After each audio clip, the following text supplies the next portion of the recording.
यहोवा यहोवा यहोवा यहोवा यहोवा यहोवा यहोवा यहोवा यहोवा यहोवा यहोवा यहोवा यहोवा यहोवा यहोवा यहोवा जिंदा खुदा वो हमारा बादशाह। यहोवा जिंदा खुदा वो हमारा बादशाह, जो मसीह में मुजस्सम हुआ। यहोवा यहोवा यहोवा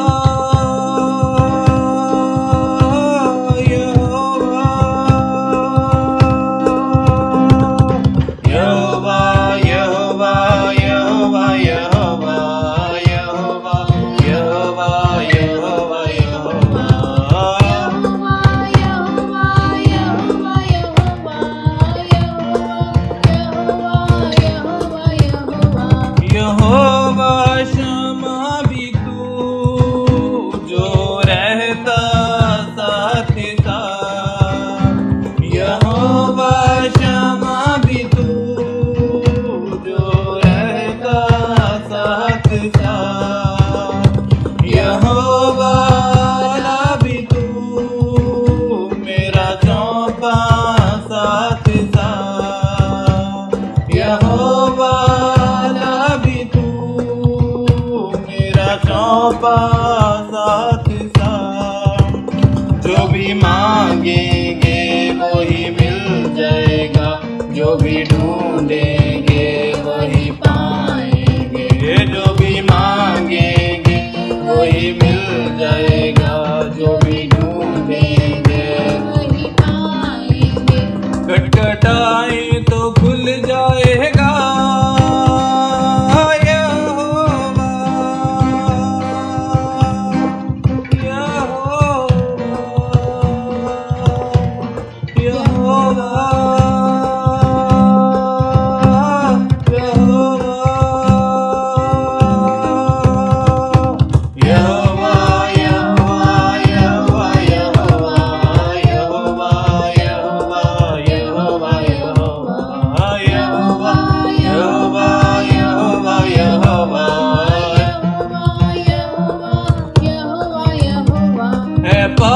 यहोवा नीसी तू झंडा कौम का है। पाक यहोवा नीसी तू झंडा कौम का है। पाक यहोवा राफा तू साफी कौम का है। पाक यहोवा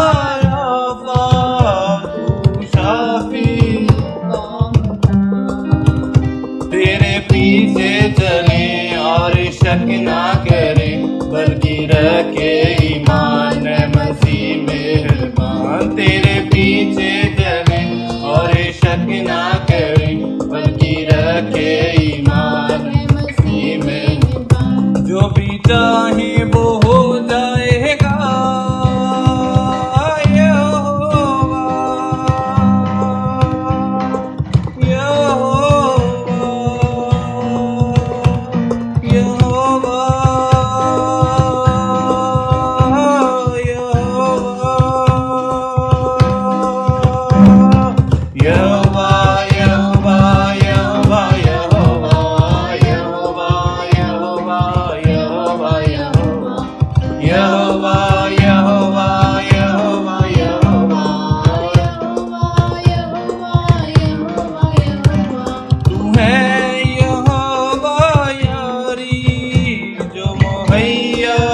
करता है तू है यहोवा यारी, जो मुहैया करता है।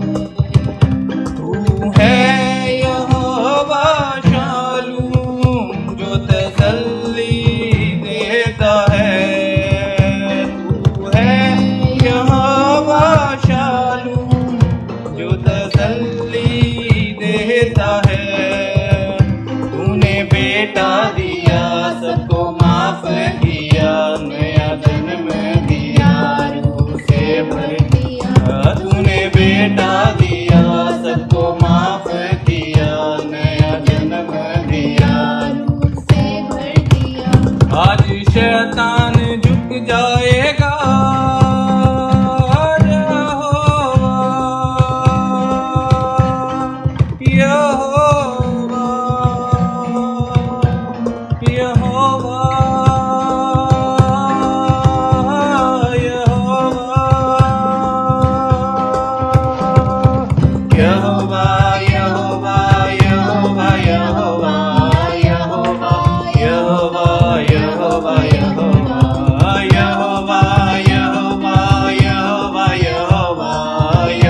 यहोवा जिंदा खुदा वो हमारा बादशाह, यहोवा जिंदा खुदा वो हमारा बादशाह, जो मसीह में मुजस्सम हुआ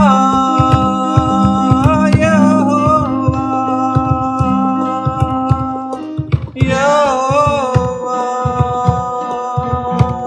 यहोवा, यहोवा, यहोवा।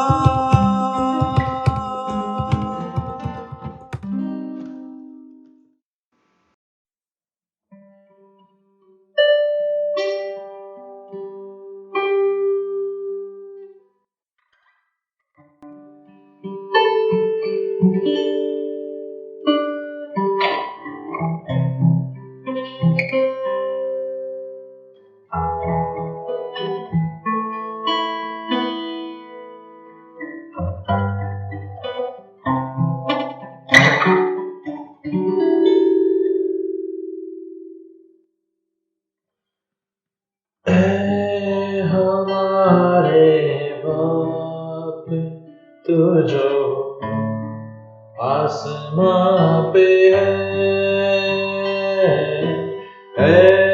हमारे बाप तू जो आसमां पे है,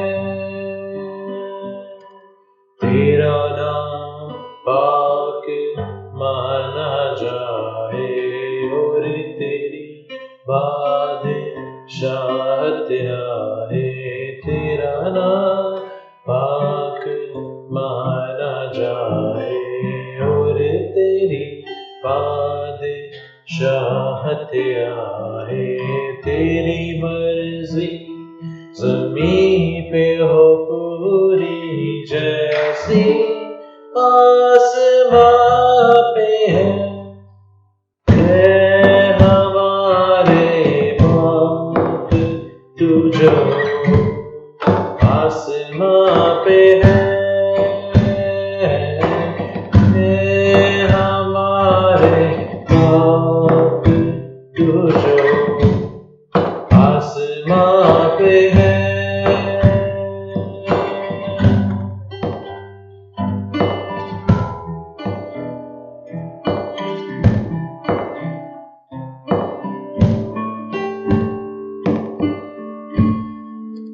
हमारी रोज की रोटी हमें दे, हमारी रोज की रोटी हमें दे, गुनाह कर माफ सारे तू हमारे है खुदा,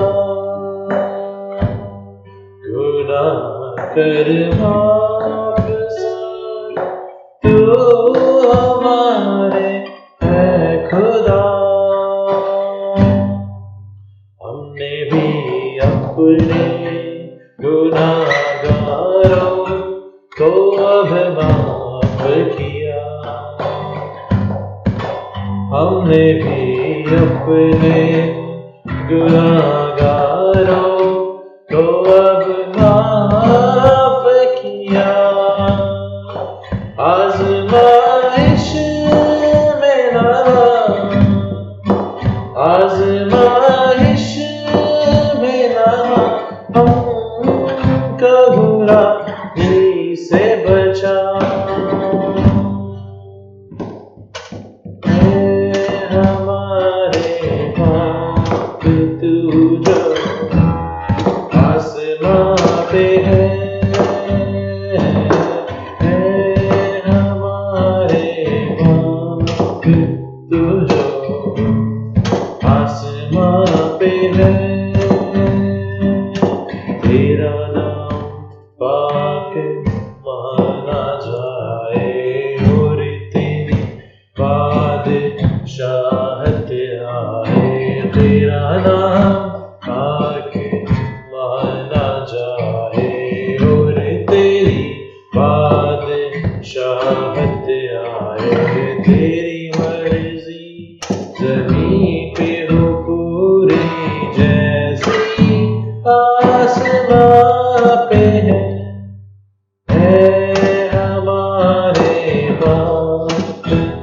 जो आसमां पे है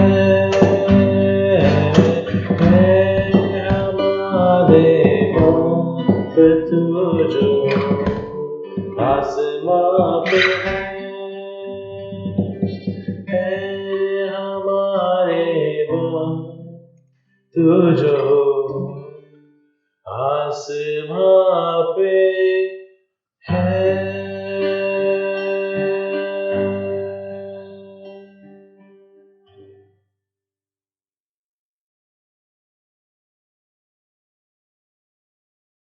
ਆਓ ਆਪਾਂ ਪਰਮੇਸ਼ਰ ਦੇ ਵਚਨ ਵੱਲ ਧਿਆਨ ਦਿਆਂਗੇ। ਅੱਜ ਦਾ ਵਿਸ਼ਾ ਹੈ ਕਿ ਪਰਮੇਸ਼ਰ ਸਾਡੀ ਸੰਭਾਲ ਕਰਦਾ ਹੈ ਔਰ ਗੋਡ ਇਜ਼ ਆਵਰ ਕੀਪਰ। ਵੇਖੀਏ, ਅਸੀਂ ਵਿਵਸਥਾ ਦੀ ਪੋਥੀ 32 ਅਧਿਆਏ ਦੇ 10 ਵਚਨ ਵੱਲ ਜਾ ਰਹੇ ਹਾਂ। ਉਸਨੇ ਉਹਨਾਂ ਨੂੰ ਉਜਾੜ ਧਰਤੀ ਵਿੱਚ ਲਿਆਂਦਾ ਔਰ ਸੁੰਨਸਾਨ ਔਰ ਜ਼ਮੀਨ ਵਿੱਚੋਂ, ਔਰ ਉਸਨੇ ਉਹਨਾਂ ਨੂੰ ਘੇਰੇ ਵਿੱਚ ਲੈ ਲਿਆ। ਔਰ ਉਸਨੇ ਉਹਨਾਂ ਨੂੰ ਉਜਾੜ ਧਰਤੀ ਵਿੱਚੋਂ ਲਿਆਂਦਾ ਔਰ ਸੁੰਨਸਾਨ ਜੰਗਲ ਵਿੱਚੋਂ ਉਹਨੇ ਉਹਨਾਂ ਨੂੰ ਆਪਣੇ ਘੇਰੇ ਵਿੱਚ ਲਿਆ ਅਤੇ ਉਹਦੀ ਖਬਰ ਲਈ ਔਰ ਅੱਖ ਦੀ ਕਾਕੀ ਵਾਂਗ ਉਸਨੇ ਉਹਨਾਂ ਦੀ ਰਾਖੀ ਕੀਤੀ। ਸੋ ਪ੍ਰਭੂ ਅੱਜ ਸੱਚਮੁੱਚ ਆਪਣੀ ਪ੍ਰਜਾ ਨੂੰ ਹਰ ਘੜੀ ਹਰ ਪਲ ਯਾਦ ਕਰਦਾ ਹੈ ਔਰ ਪ੍ਰਭੂ ਇਸ ਸਮੇਂ ਕਹਿ ਰਿਹਾ ਹੈ ਕਿ ਪਰਮੇਸ਼ਰ ਤੁਹਾਡੇ ਤੁਹਾਡੇ ਸੱਜੇ ਹੱਥ 'ਤੇ ਹਮੇਸ਼ਾ ਤੁਹਾਡੇ ਨਾਲ ਰਹੇਗਾ ਔਰ ਤੁਹਾਡਾ ਹੱਥ ਫੜ ਕੇ ਰੱਖੇਗਾ। ਅਸੀਂ ਦੇਖ ਰਹੇ ਹਾਂ ਕਿ ਹਮੇਸ਼ਾ ਪਰਮੇਸ਼ਰ ਨੇ ਆਪਣੀ ਪ੍ਰਜਾ ਨੂੰ ਆਪਣੇ ਅੱਗੇ ਰੱਖਿਆ ਹੈ ਔਰ ਖਾਸ ਕਰਕੇ ਆਪਣੇ ਸੱਜੇ ਹੱਥ ਰੱਖਿਆ ਹੈ। ਇਸ ਲਈ ਅਸੀਂ ਕਦੇ ਵੀ ਨਹੀਂ ਡੋਲਾਂਗੇ, ਕਿਉਂਕਿ ਜਦੋਂ ਪ੍ਰਭੂ ਸਾਡੇ ਨਾਲ ਹੈ ਅਸੀਂ ਕਦੇ ਵੀ ਨਹੀਂ ਡਰਾਂਗੇ। ਔਰ ਮਨੁੱਖ ਸਾਡਾ ਕੀ ਕਰ ਸਕਦਾ ਹੈ ਔਰ ਜਦੋਂ ਪਰਮੇਸ਼ਰ ਸਾਡੇ ਨਾਲ ਹੋਏ। ਅਸੀਂ ਜ਼ਬੂਰਾਂ ਦੀ ਪੋਥੀ 121 ਦੇ 7 ਵਚਨ ਵੱਲ ਨਜ਼ਰ ਮਾਰ ਰਹੇ ਹਾਂ। ਵੇਖੋ, ਪਰਮੇਸ਼ਰ ਸਾਰੀ ਬਦੀ ਤੋਂ ਤੁਹਾਡੀ ਰੱਖਿਆ ਕਰੇਗਾ, ਉਹ ਤੁਹਾਡੀ ਜਾਨ ਦੀ ਰੱਖਿਆ ਕਰੇਗਾ। ਇਹ ਪਰਮੇਸ਼ਰ ਹੀ ਹੈ ਜਿਹਨੇ ਅੱਜ ਤੱਕ ਸਾਨੂੰ ਸੰਭਾਲ ਕੇ ਰੱਖਿਆ ਹੈ ਔਰ ਸਾਡੀ ਆਤਮਾ ਨੂੰ ਪੂਰਨ ਤੌਰ 'ਤੇ ਸੰਭਾਲ ਕੇ ਰੱਖਿਆ ਹੈ। ਪੂਰਨ ਤੌਰ 'ਤੇ ਉਹਨੇ ਸਾਡੀ ਰਾਖੀ ਕੀਤੀ ਹੈ। ਹਰ ਘੜੀ ਹਰ ਪਲ ਅਸੀਂ ਚਾਹੇ ਸੁੱਤੇ ਵੀ ਹੋਈਏ, ਪਰ ਪ੍ਰਭੂ ਕਦੇ ਅੰਗਲਾਉਂਦਾ ਨਹੀਂ ਹੈ। ਉਹ ਹਮੇਸ਼ਾ ਜਾਗਦਾ ਰਹਿੰਦਾ ਹੈ, ਹਰ ਘੜੀ ਹਰ ਪਲ ਸ਼ੈਤਾਨੀ ਸ਼ਕਤੀਆਂ ਤੋਂ ਔਰ ਸਾਡਾ ਬਚਾਅ ਕਰਕੇ ਰੱਖਦਾ ਹੈ ਔਰ ਹਰ ਤਰ੍ਹਾਂ ਦੀਆਂ ਮਹਾਂਮਾਰੀਆਂ ਆਉਣ ਤੋਂ ਸਾਡਾ ਬਚਾਅ ਕਰਕੇ ਰੱਖਦਾ ਹੈ। ਇਸੇ ਕਰਕੇ ਪ੍ਰਭੂ ਕਹਿ ਰਿਹਾ ਹੈ ਕਿ ਤੁਸੀਂ ਮੇਰੀ ਪ੍ਰਜਾ ਹੋ ਔਰ ਮੈਂ ਤੁਹਾਡੇ ਅੰਦਰ ਬਾਹਰ ਆਉਣ ਜਾਣ ਦੀ ਹੁਣ ਤੋਂ ਲੈ ਕੇ ਸਦੀਵ ਕਾਲ ਤੱਕ ਰੱਖਿਆ ਕਰੂੰਗਾ। ਕਿਆ ਪ੍ਰਭੂ ਹੈ!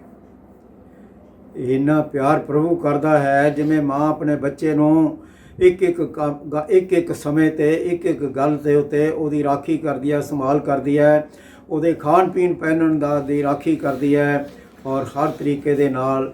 ਔਰ ਉਹਦੀਆਂ ਮਾਂ ਦੀਆਂ ਅੱਖਾਂ ਬੱਚੇ ਉੱਤੇ ਹੁੰਦੀਆਂ ਨੇ। ਇੱਕ ਪਲ ਬੱਚਾ ਕੀ ਕਰਦਾ ਹੈ, ਕਿੱਧਰ ਨੂੰ ਤੁਰਦਾ ਹੈ, ਉਹ ਮਾਂ ਉਹਦੀ ਚਾਲ ਵੱਲ ਧਿਆਨ ਦਿੰਦੀ ਹੈ। ਇਸੇ ਤਰੀਕੇ ਦੇ ਨਾਲ ਪਰਮੇਸ਼ਰ ਪ੍ਰਭੂ ਹਰ ਘੜੀ ਹਰ ਪਲ ਸਾਡੀ ਚਾਲ ਵੱਲ ਧਿਆਨ ਰੱਖਦਾ ਹੈ। ਅਸੀਂ ਕਹਾਵਤਾਂ ਦੀ ਕਿਤਾਬ 3 ਅਧਿਆਏ ਦੇ 6 ਵਚਨ ਵੱਲ ਵੇਖ ਰਹੇ ਹਾਂ।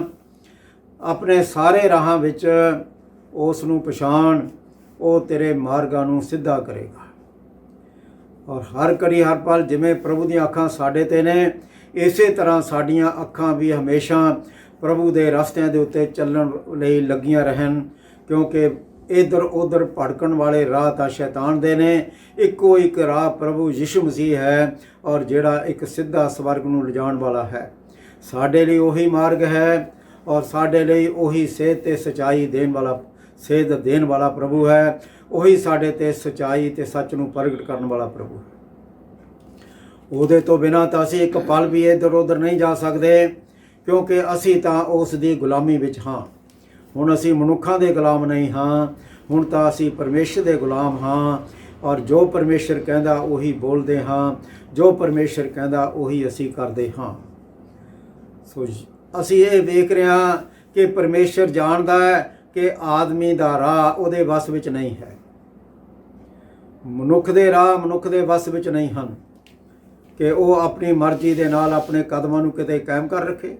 ਇਹ ਤਾਂ ਪ੍ਰਭੂ ਤੂੰ ਹੀ ਹੈ ਜਿਹੜਾ ਹਰ ਘੜੀ ਹਰ ਪਲ ਸਾਡੇ ਕਦਮਾਂ ਨੂੰ ਪੂਰਨ ਤੌਰ ਤੇ ਆਪਣੇ ਰਸਤੇ ਤੇ ਚੱਲਣ ਦੇ ਲਈ ਇੱਕ ਕਾਇਮ ਕਰਕੇ ਰੱਖਦਾ ਹੈ, ਤਾਂ ਕਿ ਅਸੀਂ ਇੱਧਰ ਉੱਧਰ ਭਟਕ ਨਾ ਜਾਈਏ। ਧੰਨ ਨੇ ਉਹ ਲੋਕ ਜਿਹੜੇ ਸੁਬਾਹ ਸਵੇਰੇ ਉੱਠ ਕੇ ਮੂੰਹ ਹਨੇਰੇ ਤੇਰੇ ਦਰਸ਼ਨਾਂ ਦੀ ਉਡੀਕ ਕਰਦੇ ਨੇ।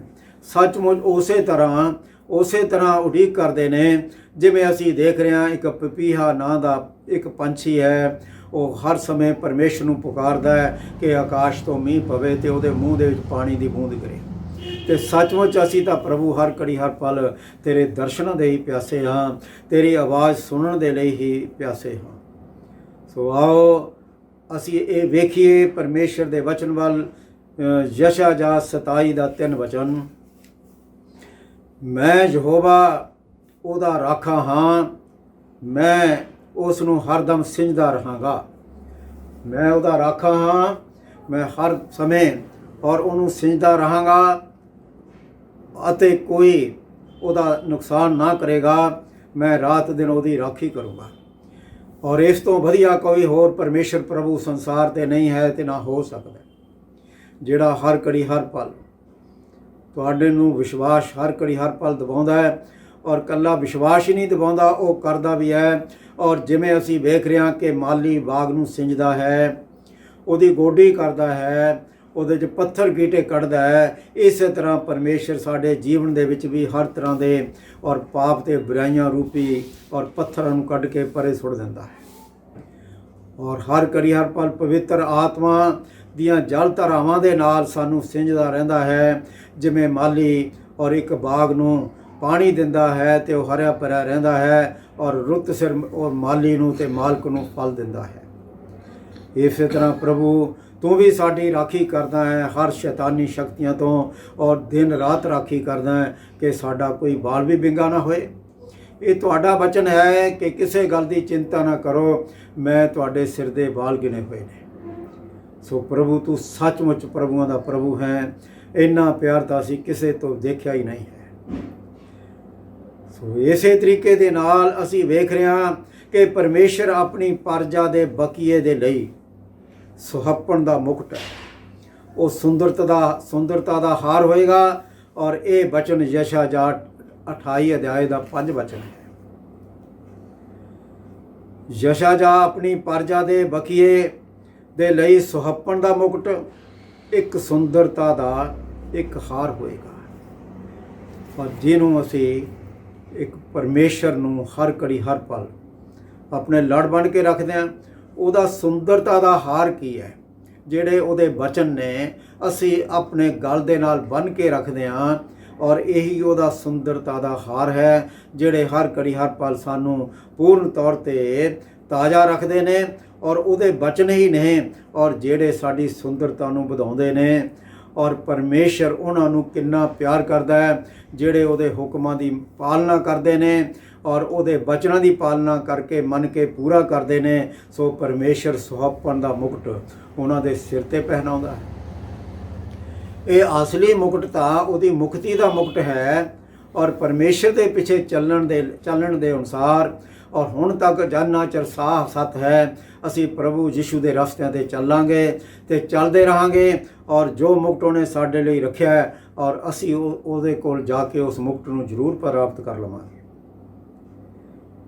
ਸੋ ਮੈਂ ਅੱਗੋਂ ਕੀ ਬੋਲਾਂ ਕਿ ਪਰਮੇਸ਼ਰ, ਮੈਂ ਤਾਂ ਤੁਹਾਡੀ ਕੋਈ ਮਹਿਮਾ ਦਾ ਵਰਣਨ ਹੀ ਨਹੀਂ ਕਰ ਸਕਦਾ।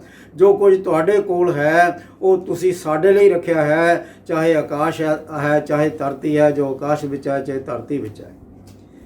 ਇਸੇ ਕਰਕੇ ਪ੍ਰਭੂ ਤੂੰ ਜ਼ਬੂਰ 91 ਦੇ 10 ਵਚਨ ਦੇ ਵਿੱਚ ਅੱਜ ਆਪਣੀ ਸਾਰੀ ਧਰਤੀ ਦੀ ਪਰਜਾ ਨੂੰ ਪੂਰਨ ਤੌਰ ਤੇ ਹੌਸਲਾ ਦੇ ਕੇ ਕਹਿ ਰਿਹਾ, ਤੇਰੇ ਉੱਤੇ ਕੋਈ ਵਬਾ ਨਹੀਂ ਪਏਗੀ। ਜ਼ਬੂਰ 91 ਦਾ 10 ਵਚਨ ਹੈ, ਤੇਰੇ ਉੱਤੇ ਕੋਈ ਵਬਾ ਨਹੀਂ ਪਏਗੀ ਔਰ ਨਾ ਕੋਈ ਵਬਾ ਤੇਰੇ ਡੇਰੇ ਕੋਲ ਅਪੜੇਗੀ। ਇਹ ਅਸੀਂ ਅੱਜ ਦੇਖ ਵੀ ਰਹੇ ਹਾਂ, ਇਹ ਦੇਖਾਂਗੇ ਵੀ, ਕਿਉਂਕਿ ਪਰਮੇਸ਼ਰ ਕਹਿ ਰਿਹਾ ਕਿ ਤੇਰੇ ਸਾਹਮਣੇ ਔਰ 1000 ਤੇ ਤੇਰੇ ਸੱਜੇ ਹੱਥ 10000 ਉਸ ਵਬਾ ਨਾਲ ਡਿੱਗਣਗੇ, ਪਰ ਉਹ ਵਬਾ ਤੇਰੇ ਨੇੜੇ ਨਹੀਂ ਆਏਗੀ। ਅਸੀਂ ਜਿਵੇਂ ਦੇਖ ਰਹੇ ਹਾਂ ਕਿ ਮਿਸਰ ਦੇਸ਼ ਦੇ ਵਿੱਚ ਕਿੰਨੀਆਂ ਵਬਾਂ ਆਈਆਂ, ਪਰ ਪਰਮੇਸ਼ਰ ਨੇ ਆਪਣੀ ਪ੍ਰਜਾ ਦੇ ਲੋਕਾਂ ਦੇ ਘਰਾਂ ਦੇ ਉੱਤੇ ਆਪਣੇ ਲਹੂ ਦਾ ਲਾਲ ਨਿਸ਼ਾਨ ਲਾਇਆ ਹੋਇਆ ਸੀ, ਔਰ ਕੋਈ ਵੀ ਵਬਾ ਉਹ ਪਰਮੇਸ਼ਰ ਦੇ ਲੋਕਾਂ ਦੇ ਡੇਰੇ ਤੱਕ ਨਹੀਂ ਪਹੁੰਚ ਸਕੀ। ਜਦ ਕਿ ਉਹ ਵਬਾ ਨੇ ਸਾਰੇ ਮਿਸਰ ਦੇ ਵਿੱਚ ਜੋ ਲੋਕ ਨੇ ਉਹਨਾਂ ਦੇ ਉੱਤੇ ਉਹ ਵਬਾ ਪਾਈ, ਤਾਂ ਕਿ ਲੋਕੀ ਜਾਣ ਕੇ ਪਰਮੇਸ਼ਰ ਪ੍ਰਭੂਆਂ ਦਾ ਪ੍ਰਭੂ ਕੌਣ ਹੈ। ਸੋ ਇਸੇ ਕਰਕੇ ਪਰਮੇਸ਼ਰ ਕਹਿ ਰਿਹਾ ਹੈ ਕਿ ਬਈ ਤੁਸੀਂ ਮੇਰੇ ਮਸਾ ਕੀਤੇ ਹੋਇਆਂ ਨੂੰ ਨਾ ਛੂਓ ਅਤੇ ਮੇਰੇ ਨਬੀਆਂ ਦੀ ਹਾਰ ਨਾ ਕਰੋ। ਔਰ ਇਹੀ ਬੜਾ ਵੱਡਾ ਕਾਰਨ ਹੈ, ਅੱਜ ਕੋਈ ਪਰਮੇਸ਼ਰ ਨੂੰ ਜਾਣਦਾ ਨਹੀਂ ਹੈ, ਪਰਮੇਸ਼ਰ ਦੇ ਨਾਲ ਰਿਸ਼ਤਾ ਸਾਡਾ ਨਹੀਂ ਹੈ, ਔਰ ਅਸੀਂ ਇਹ ਵੇਖ ਰਹੇ ਹਾਂ ਕਿ ਪਰਮੇਸ਼ਰ ਤੋਂ ਦੂਰ ਹੋ ਕੇ ਅੱਜ ਅਸੀਂ ਵੱਖਰੀਆਂ ਬਿਮਾਰੀਆਂ ਦਾ, ਵੱਖਰੀਆਂ ਮਹਾਮਾਰੀਆਂ ਬਿਮਾਰੀਆਂ ਦਾ, ਔਰ ਵੱਖਰੀਆਂ ਦੁੱਖ ਤਕਲੀਫਾਂ ਪਰੇਸ਼ਾਨੀਆਂ ਦਾ ਸ਼ਿਕਾਰ ਹੋ ਰਹੇ ਹਾਂ। ਸੋ ਪਰਮੇਸ਼ਰ ਦੇ ਨਾਲ ਰਹਿ ਕੇ ਹੀ, ਪਰਮੇਸ਼ਰ ਦੇ ਨਾਲ ਸੰਗਤੀ ਵਿੱਚ ਰਹਿ ਕੇ ਹੀ ਅਸੀਂ ਤਕੜੇ ਰਹਿੰਦੇ ਹਾਂ, ਅਸੀਂ ਤੰਦਰੁਸਤੀ 'ਚ ਬਣੇ ਰਹਿੰਦੇ ਹਾਂ। ਪਰਮੇਸ਼ਰ ਸਾਨੂੰ ਆਪਣੀ ਬਲ ਤੇ ਸਮਰੱਥਾ, ਪਵਿੱਤਰ ਆਤਮਾ ਦੀ ਭਰਪੂਰੀ ਦੇ ਕੇ ਸਾਨੂੰ ਤਕੜਾ ਕਰਦਾ ਹੈ, ਤਾਂ ਕਿ ਅਸੀਂ ਥਾਂ ਤੇ ਜਾ ਕੇ ਉਹਦਾ ਜਸ ਗਾਈਏ ਤੇ ਉਹਦੇ ਗੁਣਾਂ ਦਾ ਪ੍ਰਚਾਰ ਕਰੀਏ। ਕਿਉਂਕਿ ਅਸੀਂ ਆਮ ਵਰਗੇ ਲੋਕ ਨਹੀਂ ਹਾਂ, ਅਸੀਂ ਤਾਂ ਪਰਮੇਸ਼ਰ ਦੀ ਪ੍ਰਜਾ ਹਾਂ, ਅਸੀਂ ਤਾਂ ਪਰਮੇਸ਼ਰ ਦੀ ਪ੍ਰਜਾ ਹਾਂ ਤੇ ਪਰਮੇਸ਼ਰ ਦੇ ਬੱਚੇ ਹਾਂ। ਉਹ ਸਾਡੀ ਸਾਂਭ ਸੰਭਾਲ ਕਰਦਾ ਹੈ।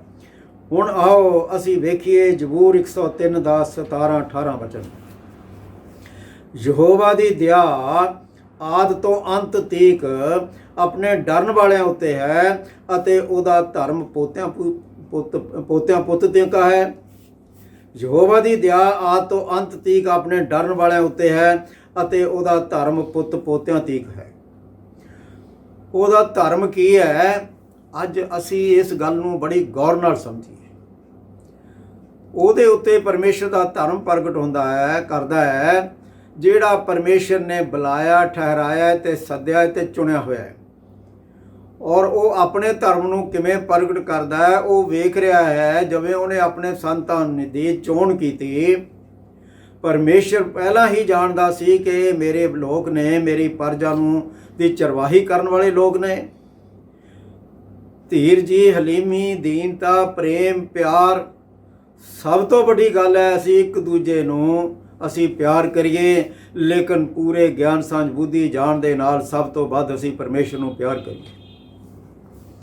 ਜਿਨ੍ਹਾਂ ਦੇ ਵਿੱਚ ਇਹ ਵਚਨ ਪ੍ਰਗਟ ਹੋ ਗਿਆ, ਪਰਮੇਸ਼ਰ ਆਪਣਾ ਧਰਮ ਪੁੱਤ ਪੋਤਿਆਂ ਤੱਕ ਪ੍ਰਗਟ ਕਰਦਾ ਹੈ। ਅਸੀਂ ਦੇਣ ਵਾਲੇ ਬਣਦੇ ਹਾਂ, ਅਸੀਂ ਗਰੀਬਾਂ, ਕੰਗਾਲਾਂ, ਯਤੀਮਾਂ, ਵਿਧਵਾਵਾਂ ਦੀ ਸੁੱਧ ਲੈਣ ਵਾਲੇ ਬਣਦੇ ਹਾਂ, ਔਰ ਬੇਘਰਾਂ ਦੇ ਲਈ, ਲੋੜਵੰਦਾਂ ਦੇ ਲਈ ਸਹਾਰਾ ਬਣਦੇ ਹਾਂ, ਤੇ ਅਸੀਂ ਬਿਮਾਰਾਂ ਦਾ ਭਲਾ ਕਰਨ ਦੇ ਲਈ, ਔਰ ਅਸੀਂ ਪੂਰਨ ਤੌਰ ਤੇ ਮਿਹਨਤ ਕਰਦੇ ਹਾਂ। ਸੋ ਇਹੀ ਪਰਮੇਸ਼ਰ ਦਾ ਧਰਮ ਪਰਮੇਸ਼ਰ ਆਪਣੇ ਬੱਚੇ ਬੱਚੀਆਂ ਤੇ ਪ੍ਰਗਟ ਕਰਦਾ ਹੈ। ਔਰ ਅੱਗੋਂ ਅਸੀਂ ਇਹ ਦੇਖ ਰਹੇ ਹਾਂ 18ਵੇਂ ਵਚਨ ਵਿੱਚ, ਅਰਥਾਤ ਉਹ ਜਿਹੜੇ ਉਹਦੇ ਨੇਮ ਨੂੰ ਮੰਨਦੇ ਅਤੇ ਉਹਦੇ ਫਰਮਾਨਾਂ ਨੂੰ ਚੇਤੇ ਰੱਖਦੇ ਹਨ ਅਤੇ ਉਹਦੇ ਫਰਮਾਨਾਂ ਨੂੰ ਪੂਰਾ ਕਰਦੇ ਹਨ। ਇਹ ਜ਼ਬੂਰ 103 ਦਾ 18 ਵਚਨ ਹੈ। ਔਰ ਇਹ ਕਿਹਨਾਂ ਦੇ ਉੱਤੇ ਉਹਦਾ ਧਰਮ ਪ੍ਰਗਟ ਹੋਏਗਾ? ਜਿਹੜੇ ਉਹਦੇ ਨੇਮ ਨੂੰ ਮੰਨਦੇ, ਉਹਦੇ ਫਰਮਾਨਾਂ ਨੂੰ ਚੇਤੇ ਰੱਖਦੇ ਹਨ ਅਤੇ ਉਹਨਾਂ ਨੂੰ ਪੂਰਾ ਕਰਦੇ ਹਨ। ਸੋ ਜਦੋਂ ਅਸੀਂ ਇਹਨਾਂ ਵਚਨਾਂ ਵੱਲ ਵੇਖਦੇ ਹਾਂ, ਆਪਣੇ ਕੰਨੀ ਵੀ ਅਸੀਂ ਹਰ ਰੋਜ਼ ਆਪਣੇ ਆਪ ਨੂੰ ਪਰਮੇਸ਼ਰ ਦੇ ਵਚਨ ਅਨੁਸਾਰ ਪਰਖਦੇ ਹਾਂ ਕਿ ਅੱਜ ਅਸੀਂ ਪਰਮੇਸ਼ਰ ਦੇ ਵਿੱਚ ਕਿੰਨੇ ਕੁ ਵਧੇ ਹਾਂ। ਮਾਲੀ ਹਰ ਰੋਜ਼ ਉਹਨਾਂ ਨੂੰ ਪਾਣੀ ਦਿੰਦਾ ਹੈ, ਉਹਨਾਂ ਦਾ ਧਿਆਨ ਰੱਖਦਾ ਹੈ, ਰਾਖੀ ਕਰਦਾ ਹੈ, ਫਿਰ ਉਹ ਦੇਖਦਾ ਹੈ ਕਿ ਇਹ ਪੌਦਾ ਕਿੰਨਾ ਕੁ ਵੱਧ ਗਿਆ ਹੈ। ਕਿੰਨਾ ਖੁਸ਼ ਹੁੰਦਾ ਹੈ ਕਿ ਇਹਨੂੰ ਕਲੀਆਂ ਲੱਗੀਆਂ ਨੇ, ਹੁਣ ਫੁੱਲ ਖਿੜੇ ਨੇ। ਕਿੰਨਾ ਖੁਸ਼ ਹੁੰਦਾ ਹੈ ਕਿ ਉਹ ਫਲ ਲੈ ਕੇ ਆਉਣਗੇ। ਅੱਜ ਪ੍ਰਭੂ ਯਿਸੂ ਮਸੀਹ ਵੀ ਔਰ ਆਪਣੀ ਪ੍ਰਜਾ ਤੋਂ ਜਿਨ੍ਹਾਂ ਦੀ ਸਾਂਭ ਸੰਭਾਲ ਕਰਦਾ ਹੈ, ਔਰ ਉਹ ਵੀ ਇਹੀ ਫਲ ਚਾਹੁੰਦਾ ਹੈ ਕਿ ਥਾਂ ਤੇ ਪ੍ਰਭੂ ਦੇ ਗੁਣਾਂ ਦਾ ਪ੍ਰਚਾਰ ਕੀਤਾ ਜਾਏ, ਥਾਂ ਤੇ ਪ੍ਰਭੂ ਦੇ ਕੰਮਾਂ ਦਾ ਪ੍ਰਚਾਰ ਕੀਤਾ ਜਾਏ। ਔਰ ਅਸੀਂ ਇਹ ਵੇਖ ਰਹੇ ਹਾਂ ਜ਼ਬੂਰਾਂ ਦੀ ਪੋਥੀ 101 ਦਾ 6 ਵਚਨ। ਸੋ ਵੇਖੀਏ ਪ੍ਰਭੂ ਦੀ ਨਿਗਾਹ ਕਿਹਨਾਂ ਉੱਤੇ ਟਿਕੀ ਰਹਿੰਦੀ ਹੈ। ਮੇਰੀ ਨਿਗਾਹ ਦੇਸ਼ ਦੇ ਸਚਿਆਰਾਂ ਉੱਤੇ ਰਹੇਗੀ, ਭਈ ਉਹ ਮੇਰੇ ਨਾਲ ਵਸਣ। ਜਿਹੜਾ ਪੂਰੇ ਰਾਹ ਵਿੱਚ ਚੱਲਦਾ ਹੈ ਉਹੀ ਮੇਰੀ ਸੇਵਾ ਕਰੇਗਾ। ਅੱਜ ਪ੍ਰਭੂ ਯੀਸ਼ੂ ਮਸੀਹ ਸਵਰਗਾਂ ਤੋਂ ਉੱਚੀ ਉੱਚੀ ਬੋਲ ਕੇ ਪੁਕਾਰ ਰਿਹਾ ਤੇ ਧਰਤੀ ਉੱਤੇ ਆ ਕੇ ਵੀ ਪੁਕਾਰ ਰਿਹਾ ਹੈ ਕਿ ਤੁਸੀਂ ਮੇਰੀ ਸੇਵਾ ਕਰਨ ਵਾਲੇ ਲੋਕ ਹੋ ਔਰ ਤੁਸੀਂ ਅੱਗੇ ਆਓ ਤਾਂ ਕਿ ਮੈਂ ਉਸ ਵਚਨ ਨੂੰ ਪੂਰਾ ਕਰਾਂ ਕਿ ਜੋ ਮੇਰੀ ਸੇਵਾ ਕਰੇਗਾ ਪਰਮੇਸ਼ਰ ਉਹਦਾ ਆਦਰ ਕਰੇਗਾ ਔਰ ਜਿੱਥੇ ਮੈਂ ਹੋਊਂਗਾ ਉੱਥੇ ਮੇਰਾ ਸੇਵਕ ਵੀ ਹੋਏਗਾ। ਅੱਜ ਪ੍ਰਭੂ ਦੀ ਨਿਗਾਹ ਆਪਣੇ ਸੇਵਕਾਂ ਦੇ ਉੱਤੇ ਹੈ, ਆਪਣੇ ਨਬੀਆਂ ਉੱਤੇ, ਆਪਣੇ ਸੰਤਾਂ ਉੱਤੇ ਹੈ ਔਰ ਖਾਸ ਕਰਕੇ ਉਹਨਾਂ ਉੱਤੇ। ਔਰ ਪਰਮੇਸ਼ਰ ਕਹਿ ਰਿਹਾ ਕਿ ਮੇਰੀ ਨਿਗਾਹ ਦੇਸ਼ ਦੇ ਸਚਿਆਰਾਂ ਉੱਤੇ ਰਹੇਗੀ ਭਈ ਮੇਰੇ ਉਹ ਨਾਲ ਵਸਣ ਔਰ ਜਿਹੜਾ ਪੂਰੇ ਰਾਹ ਵਿੱਚ ਚੱਲਦਾ ਉਹ ਮੇਰੀ ਸੇਵਾ ਕਰੇਗਾ। ਔਰ ਪ੍ਰਭੂ ਯੀਸ਼ੂ ਮਸੀਹ ਸਾਡਾ ਇੱਕ ਨਿਵਾਸ ਸਥਾਨ ਹੈ ਔਰ ਪ੍ਰਭੂ ਯੀਸ਼ੂ ਸਾਡੇ ਲਈ ਇੱਕ ਪਨਾਹ ਦਾ ਇੱਕ ਕਿਲਾ ਹੈ ਜਿਹਦੇ ਵਿੱਚ ਰਹਿ ਕੇ ਅਸੀਂ ਹਰ ਤਰੀਕੇ ਦੇ ਨਾਲ ਸੁੱਖ ਚੈਨ ਸ਼ਾਂਤੀ ਤੇ ਸਹਾਰਾ ਭਾਲਦੇ ਹਾਂ। ਉਹਦੇ ਤੋਂ ਬਿਨਾਂ ਤਾਂ ਅਸੀਂ ਕਿਸੇ ਹੋਰ ਨੂੰ ਲੋਚਦੇ ਨਹੀਂ ਹਾਂ। ਸੋ ਪ੍ਰਭੂ ਅੱਜ ਤੁਹਾਡੇ ਨਾਲ ਵਾਸ ਕਰਦਾ ਹੈ, ਤੁਹਾਡੇ ਨਾਲ ਰਹਿੰਦਾ ਹੈ, ਤੁਹਾਡੀ ਸੰਭਾਲ ਕਰਦਾ ਹੈ। ਜਿਹੜੇ ਰਾਹਾਂ ਤੇ ਤੁਸੀਂ ਚੱਲਣਾ ਹੈ ਉਹ ਤੁਹਾਨੂੰ ਸਿੱਖਿਆ ਦਿੰਦਾ ਹੈ, ਉਹ ਤੁਹਾਨੂੰ ਸਿਖਾਲਦਾ ਹੈ ਕਿ ਤੁਸੀਂ ਕਿਹੜੇ ਰਾਹ ਤੇ ਚੱਲਣਾ ਹੈ ਤਾਂ ਕਿ ਤੁਸੀਂ ਮੇਰੇ ਮਨ ਪਾਉਂਦੇ ਸੇਵਕ ਬਣ ਜਾਓ। ਸੋ ਪ੍ਰਭੂ ਯੀਸ਼ੂ ਦੀ ਦਇਆ ਹਮੇਸ਼ਾ ਉਹਦੇ ਡਰਨ ਵਾਲਿਆਂ ਉੱਤੇ ਰਹਿੰਦੀ ਹੈ। ਪਰਮੇਸ਼ਰ ਦੀ ਦਇਆ ਆਦਿ ਤੋਂ ਅੰਤ ਤੀਕ ਆਪਣੇ ਡਰਨ ਵਾਲਿਆਂ ਉੱਤੇ ਹੈ ਔਰ ਉਹਦਾ ਧਰਮ ਪੁੱਤ ਪੋਤਿਆਂ ਤੀਕ। ਸੋ ਜਿਵੇਂ ਅਸੀਂ ਇਹ ਵਚਨ ਪਹਿਲਾਂ ਵੀ ਹੁਣੇ ਪੜ੍ਹ ਕੇ ਹਟਿਆ ਕਿ ਇਹ ਮੈਂ ਦੁਬਾਰੇ ਇਸੇ ਕਰਕੇ ਬੋਲ ਦਿੱਤਾ ਹੈ ਕਿ ਪ੍ਰਭੂ ਦੀ ਦਇਆ ਉਹਦੇ ਡਰਨ ਵਾਲਿਆਂ ਉੱਤੇ ਬਣੀ ਰਹਿੰਦੀ ਹੈ। ਧੰਨ ਹੈ ਉਹ ਜਿਹੜਾ ਪਰਮੇਸ਼ਰ ਦੇ ਡਰ ਵਿੱਚ ਰਹਿੰਦਾ ਹੈ। ਪਰਮੇਸ਼ਰ ਸਾਡੇ ਤੋਂ ਇੱਕੋ ਹੀ ਗੱਲ ਚਾਹੁੰਦਾ ਹੈ, ਅਸੀਂ ਉਹਦੇ ਡਰ ਵਿੱਚ ਬਣੇ ਰਹੀਏ ਔਰ ਜੋ ਸਾਨੂੰ ਉਹ ਕਰਨ ਲਈ ਜਾਂ ਬੋਲਣ ਲਈ ਕਹਿੰਦਾ ਹੈ ਅਸੀਂ ਪੂਰੀ ਤਰ੍ਹਾਂ ਉਹਦੀ ਆਗਿਆਕਾਰੀ ਕਰਦੇ ਹੋਏ ਵਫਾਦਾਰੀ 'ਚ ਬਣੇ ਰਹੀਏ। ਸੋ ਆਓ ਅਸੀਂ ਵੇਖੀਏ ਜ਼ਬੂਰਾਂ ਦੀ ਪੋਥੀ 91 ਅਧਿਆਏ ਦਾ ਔਰ ਅਸੀਂ ਦੇਖ ਰਹੇ ਹਾਂ 16 ਵਚਨ। ਉਮਰ ਦੇ ਵਾਧੇ ਨਾਲ ਮੈਂ ਉਹਦੀ ਨਿਸ਼ਾ ਕਰਾਂਗਾ ਅਤੇ ਮੈਂ ਆਪਣੀ ਮੁਕਤੀ ਦਿਖਾਵਾਂਗਾ। ਪਰਮੇਸ਼ਰ ਇਸ ਸਮੇਂ ਜਿੰਨੇ ਲੋਕ ਪਰਮੇਸ਼ਰ ਦੀ ਆਵਾਜ਼ ਨੂੰ ਸੁਣ ਰਹੇ ਨੇ ਔਰ ਪਰਮੇਸ਼ਰ ਆਪਣੀ ਬਾਹ ਨੂੰ ਲੰਮਾ ਕਰ ਰਿਹਾ ਹੈ, ਇੱਕ ਸੱਜੇ ਹੱਥ ਦੇ ਨਾਲ ਹਰ ਇੱਕ ਨੂੰ ਆਸ਼ਾ ਬਰਕਤਾਂ ਦੀ ਭਰਪੂਰੀ ਦੇ ਰਿਹਾ ਹੈ ਕਿਉਂਕਿ ਲੰਮੀ ਉਮਰ ਉਹਦੇ ਸੱਜੇ ਹੱਥ ਵਿੱਚ ਹੈ ਔਰ ਧਨ ਦੌਲਤ ਉਹਦੇ ਖੱਬੇ ਹੱਥ ਵਿੱਚ ਹੈ। ਸੋ ਪਰਮੇਸ਼ਰ ਤੁਹਾਨੂੰ ਕਿਸੇ ਗੱਲੋਂ ਵੀ ਰਹਿਣ ਨਹੀਂ ਦੇਗਾ।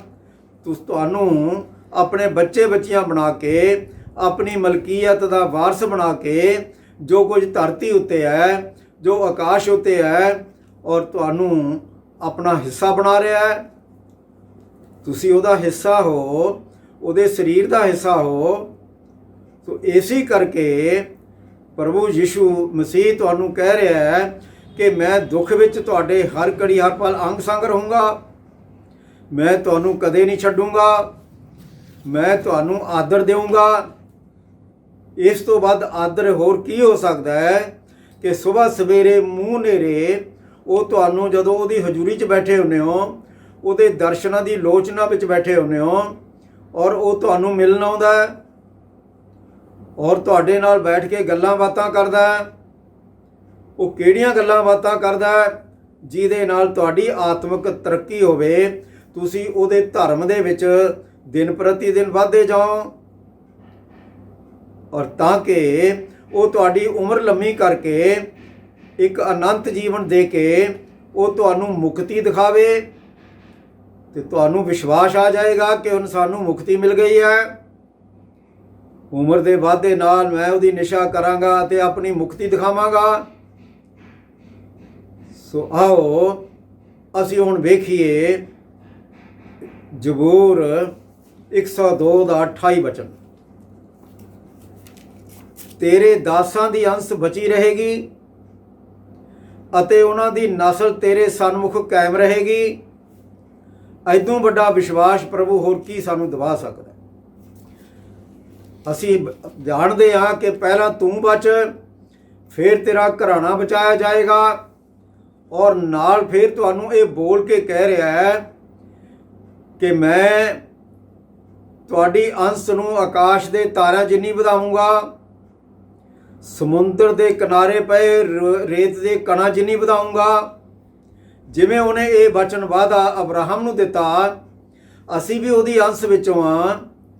ਇਸ ਕਰਕੇ ਅੱਜ ਤੁਹਾਨੂੰ ਵੀ ਕਹਿ ਰਿਹਾ ਹੈ ਕਿ ਤੁਹਾਡੀ ਨਸਲ ਹਮੇਸ਼ਾ ਪਰਮੇਸ਼ਰ ਦੇ ਅੱਗੇ ਕਾਇਮ ਰਹੇਗੀ ਔਰ ਪਰਮੇਸ਼ਰ ਦੇ ਸੇਵਕਾਂ ਦੀ ਅੰਸ਼ ਹਮੇਸ਼ਾ ਬਚੀ ਰਹੇਗੀ, ਕਿਉਂਕਿ ਬਚਾਓ ਤਾਂ ਪਰਮੇਸ਼ਰ ਦੀ ਤਰਫੋਂ ਹੈ। ਅਸੀਂ ਇਹ ਜਾਣਦੇ ਹਾਂ ਕਿ ਪ੍ਰਭੂ ਤਾਂ ਸਾਡੀ ਸੰਭਾਲ ਤੇ ਰਾਖੀ ਕਰਦਾ ਹੈ। ਇਹ ਵਚਨ ਨੂੰ ਜਾਣਦੇ ਹਾਂ ਕਿ ਜੇ ਪਰਮੇਸ਼ਰ ਹੀ ਰਾਖੀ ਨਾ ਕਰੇ ਤਾਂ ਪਹਿਰੇਦਾਰ ਦਾ ਜਾਗਣਾ ਵੀ ਵਿਅਰਥ ਹੈ। ਜੇ ਪਰਮੇਸ਼ਰ ਹੀ ਘਰ ਨਾ ਬਣਾਏ ਤਾਂ ਘਰ ਬਣਾਉਣ ਵਾਲੇ ਦੀ ਵੀ ਮਿਹਨਤ ਵਿਅਰਥ ਹੈ। ਪ੍ਰਭੂ ਕਹਿ ਰਿਹਾ, ਤੁਸੀਂ ਮੇਰਾ ਘਰ ਹੋ, ਤੁਸੀਂ ਮੇਰੀ ਖੇਤੀ ਹੋ, ਮੈਂ ਤੁਹਾਡੇ ਅੰਦਰ ਵਾਸ ਕਰਦਾ ਹਾਂ। ਕਿੰਨੀ ਵੱਡੀ ਗੱਲ ਹੈ। ਤੁਸੀਂ ਮੇਰੀ ਖੇਤੀ ਹੋ। ਉਹ ਆਤਮਿਕ ਜਲ ਦੇ ਨਾਲ ਤੁਹਾਡੀ ਸਿੰਜਾਈ ਕਰਦਾ ਹੈ ਵੀ ਹਰੇ ਭਰੇ ਰਹੋ, ਜਿਵੇਂ ਇੱਕ ਨਦੀ ਕਿਨਾਰੇ ਲੱਗੇ ਹੋਏ ਬਿਰਛ ਦੀ ਤਰ੍ਹਾਂ, ਜਿਹਦੀਆਂ ਜੜ੍ਹਾਂ ਨਦੀ ਦੇ ਵਿੱਚੋਂ ਪਾਣੀ ਖਿੱਚਦੀਆਂ ਰਹਿੰਦੀਆਂ ਨੇ। ਉਹ ਹਰਿਆ ਭਰਿਆ ਰਹਿੰਦਾ, ਜਿੰਨੀ ਮਰਜ਼ੀ ਔੜ ਹੋਵੇ, ਧੁੱਪ ਹੋਵੇ। ਉਹਦੇ ਪੱਤੇ ਕਦੇ ਕਮਲਾਉਂਦੇ ਨਹੀਂ, ਲੇਕਿਨ ਉਹ ਰੁੱਤ ਸਿਰ ਫਲ ਦਿੰਦਾ ਹੈ। ਅੱਜ ਪ੍ਰਭੂ ਤੁਹਾਨੂੰ ਵੀ ਇੱਕ ਨਦੀ ਕਿਨਾਰੇ ਹੋਏ ਲੱਗੇ ਰੁੱਖਾਂ ਦੇ ਨਾਲ ਤੁਲਨਾ ਦੇ ਰਿਹਾ ਹੈ। ਸੋ ਇਸ ਗੱਲ ਕਰਕੇ ਉਹਨੇ ਕਿੰਨਾ ਵੱਡੀ ਗੱਲ ਤੁਹਾਨੂੰ ਕਹੀ ਹੈ ਕਿ ਮੈਂ ਤੇਰੀ ਜਿੰਦ ਨੂੰ ਟੋਏ ਤੋਂ ਨਿਸਤਾਰਾ ਦੇਵਾਂਗਾ। ਟੋਏ ਦਾ ਮਤਲਬ ਬਰਬਾਦੀ ਤੋਂ। ਮੈਂ ਤੇਰੀ ਜਿੰਦ ਨੂੰ ਬਰਬਾਦੀ ਤੋਂ ਨਿਸਤਾਰਾ ਦੇਵਾਂਗਾ। ਮੈਂ ਤੇਰੇ ਸਿਰ ਉੱਤੇ ਦਇਆ ਅਤੇ ਰਹਿਮ ਦਾ ਮੁਕਟ ਰੱਖਾਂਗਾ। ਤੁਹਾਡੇ ਤੇ ਬੜੀ ਦਇਆ ਇਸ ਸਮੇਂ ਪ੍ਰਗਟ ਹੋ ਰਹੀ ਹੈ। ਪ੍ਰਭੂ ਦਾ ਰਹਿਮ ਤੁਹਾਡੇ ਤੇ ਪ੍ਰਗਟ ਹੋ ਰਿਹਾ ਹੈ। ਇਸ ਸਮੇਂ ਮੰਗਣ ਤੋਂ ਪਹਿਲਾਂ ਹੀ ਜਾਣਦਾ ਹੈ ਕਿ ਤੁਹਾਡੀ ਲੋੜ ਕੀ ਹੈ, ਤੁਹਾਨੂੰ ਪਰੇਸ਼ਾਨੀ ਕੀ ਹੈ, ਤੁਹਾਨੂੰ ਚਿੰਤਾ ਕੀ ਹੈ। ਪਰਮੇਸ਼ਰ ਤੁਹਾਡੀ ਹਰ ਚਿੰਤਾ ਦਾ ਬੋਝ ਉਠਾ ਰਿਹਾ ਹੈ। ਤੁਹਾਡਾ ਘਰ ਪਰਮੇਸ਼ਰ ਆਪਣਾ ਘਰ ਬਣਾਉਣਾ ਚਾਹੁੰਦਾ ਹੈ। ਤੁਹਾਡਾ ਘਰ ਇੱਕ ਪਰਮੇਸ਼ਰ ਪ੍ਰਭੂ ਦੀ ਕਲੀਸਿਆ ਬਣਾਉਣਾ ਚਾਹੁੰਦਾ ਹੈ, ਤਾਂ ਕਿ ਪ੍ਰਭੂ ਦੀ ਇੱਛਾ ਪੂਰੀ ਹੋਏ ਕਿ ਬਹੁਤ ਸਾਰੇ ਲੋਕ ਬਚਾਏ ਜਾਣ। ਸੋ ਹੁਣ ਮੈਂ ਇਸ ਗੱਲ ਦੇ ਉੱਤੇ ਆ ਰਿਹਾ ਕਿ ਅਸੀਂ ਉਹਦੇ ਖੰਭਾਂ ਦੀ ਛਾਇਆ ਹੇਠ ਪਨਾਹ ਲਵਾਂਗੇ। ਇਹ ਗੱਲ ਨੂੰ ਪ੍ਰਭੂ ਕਿਵੇਂ ਸਪਸ਼ਟ ਕਰਦਾ ਹੈ, ਜ਼ਬੂਰ 36 ਦੇ 7 ਵਚਨ ਵੱਲ ਵੇਖਾਂਗੇ। ਪਰਮੇਸ਼ਰ ਤੇਰੀ ਦਇਆ ਕਿੰਨੀ ਬਹੁਮੁੱਲੀ ਹੈ ਅਤੇ ਆਦਮੀ ਦੇ ਪੁੱਤਰ ਤੇਰੇ ਖੰਭਾਂ ਦੀ ਛਾਇਆ ਹੇਠ ਪਨਾਹ ਲੈਂਦੇ ਹਨ। ਪਰਮੇਸ਼ਰ ਤੇਰੀ ਦਇਆ ਕਿੰਨੀ ਬਹੁਮੁੱਲੀ ਹੈ ਅਤੇ ਆਦਮੀ ਦੇ ਪੁੱਤਰ ਤੇਰੇ ਖੰਭਾਂ ਦੀ ਛਾਇਆ ਹੇਠ ਪਨਾਹ ਲੈਂਦੇ ਹਨ।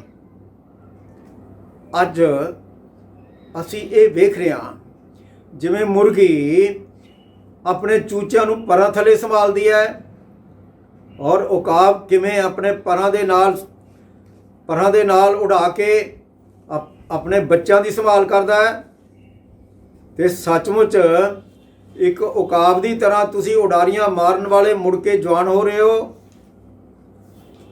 ਕਿਉਂਕਿ ਪ੍ਰਭੂ ਨੇ ਹੁਣੇ ਹੁਣ ਕਿਹਾ ਹੈ ਕਿ ਭਈ ਆਦਮੀ ਦੇ ਪੁੱਤਰ ਮੇਰੇ ਖੰਭਾਂ ਦੀ ਛਾਇਆ ਹੇਠ ਹੀ ਸਹਾਰਾ ਲੈਂਦੇ ਨੇ।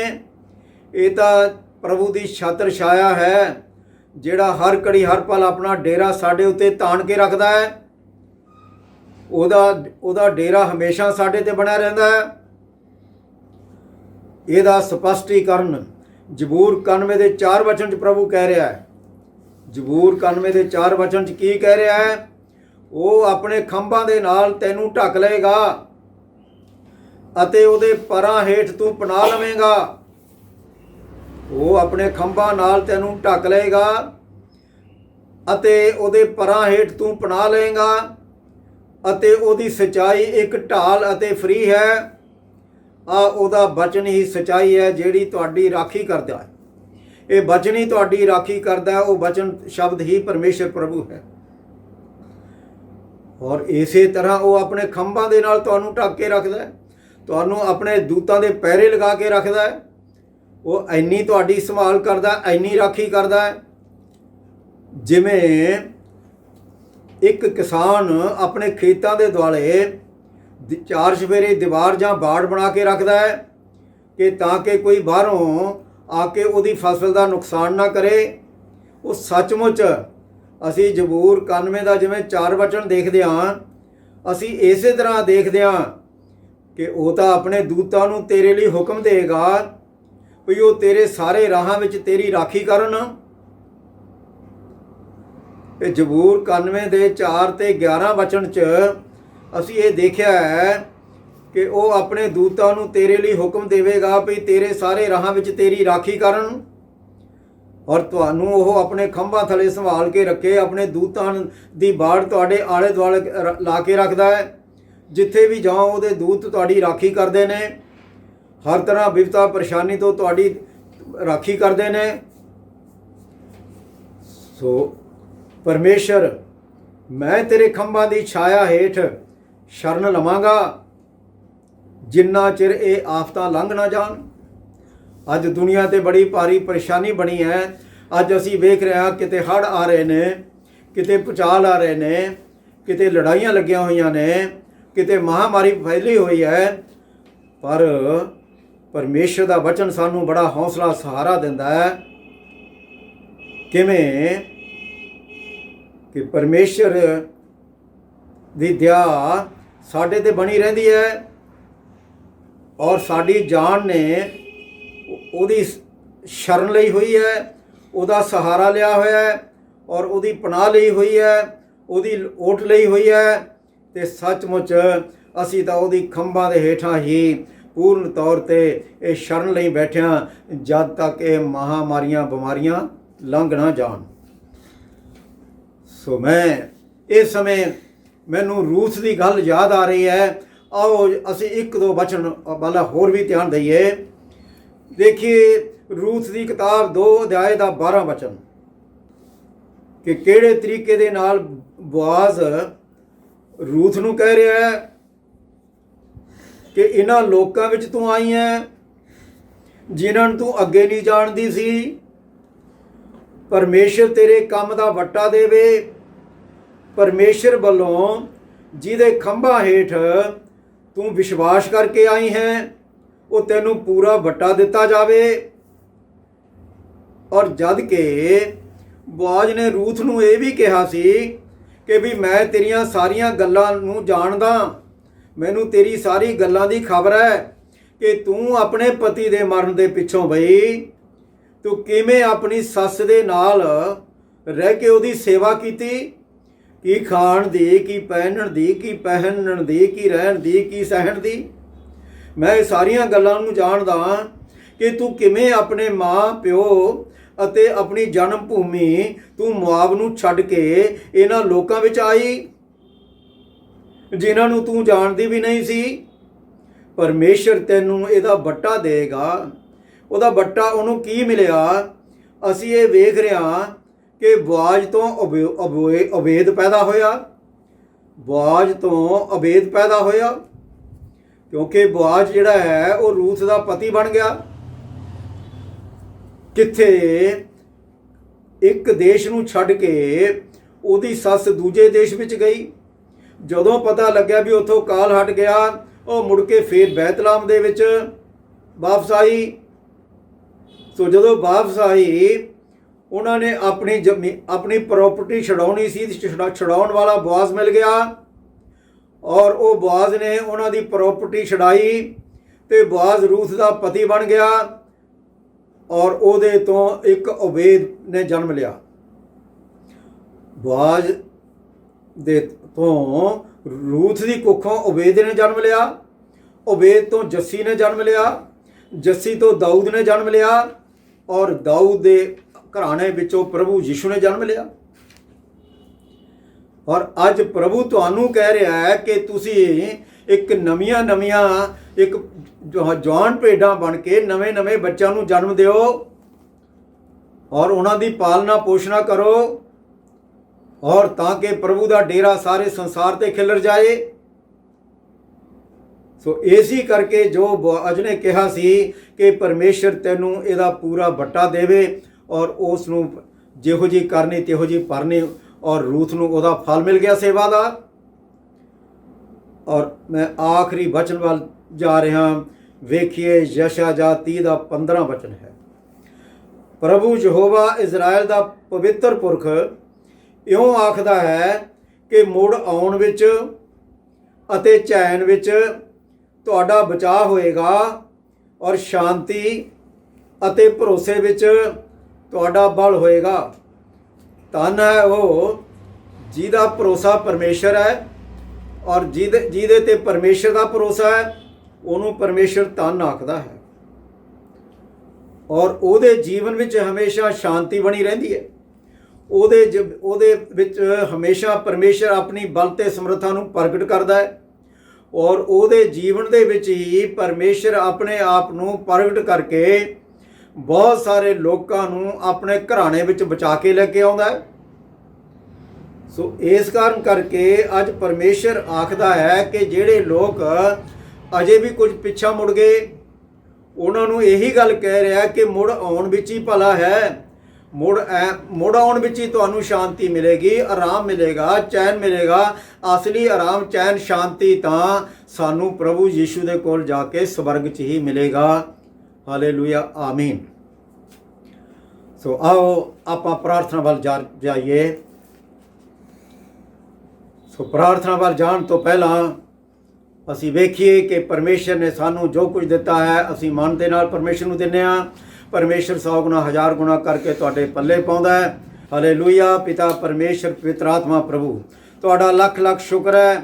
ਮੈਂ ਪ੍ਰਾਰਥਨਾ ਕਰਦਾ ਹਾਂ ਕਿ ਪ੍ਰਭੂ ਤੂੰ ਆਪਣੀ ਪਰਜਾ ਦੀ ਰਾਖੀ ਕਰ। ਪ੍ਰਭੂ ਮੈਂ ਪ੍ਰਾਰਥਨਾ ਕਰਦਾ ਪ੍ਰਭੂ ਆਪਣੀ ਪਰਜਾ ਦੀ ਸਾਂਭ ਸੰਭਾਲ ਕਰ। ਪ੍ਰਭੂ ਮੈਂ ਪ੍ਰਾਰਥਨਾ ਕਰਦਾ ਪ੍ਰਭੂ ਤੂੰ ਆਪਣੀ ਪਰਜਾ ਦੇ ਹੱਥਾਂ ਦੇ ਪ੍ਰਭੂ ਸਾਰੇ ਕੰਮਾਂ ਵਿੱਚ ਬਰਕਤ ਦੇ। ਪ੍ਰਭੂ ਮੈਂ ਪ੍ਰਾਰਥਨਾ ਕਰਦਾ ਹਾਂ ਕਿ ਪ੍ਰਭੂ ਕੋਈ ਵੀ ਬਵਾ ਤੇਰੀ ਪਰਜਾ ਦੇ ਨੇੜੇ ਤੇ ਤੇਰੀ ਪਰਜਾ ਦੇ ਘਰਾਂ ਦੇ ਕੋਲੇ ਨਾ ਪਹੁੰਚੇ।